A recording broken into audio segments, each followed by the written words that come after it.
Hello ka-SM. So ayan, kabalo ba ka sa networking, normal ng mga rejection, normal ng mga discouragement.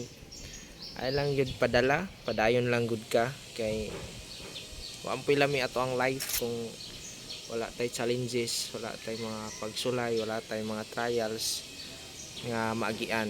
Kumbaga part yun na siya sa pag-succeed para paabot sa time nga nagiging successful ta is na kay story na kay i-share nga mao ni imuhang naagian tong ikaw pa pud nag network or ikaw pa pud tong naningkamot.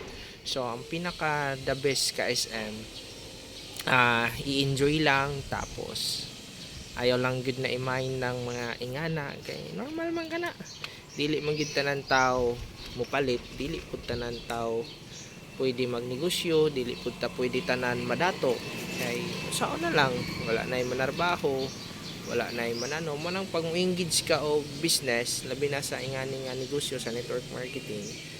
Normal, so ang imong buhaton ayaw lang pag salig sa imong mga kaila or diri sa imong palibot kung wala gi mutuo or wala gyud mga feel, so malay mo to sa uban lugar or to sa lain area mo nang imong buhaton market lang ka, share lang ka hantod makakunik ra kag mga tao nga kapareha pud nato nga nakasabot sila sa ingani nga business. So mao ra to ka SM ang akong i-share sa inyo ha, na be happy lang tapos love the process kay dili pwede nga gusto dayon ta magka-resulta nga mapareha dayon ta sa uban. So sila ni ani sila ana tungod kay grabe man pod ang ilang naagian nung katupod silang nag-start. So para na guys, so thank you and to God be all the glory. Bye bye guys.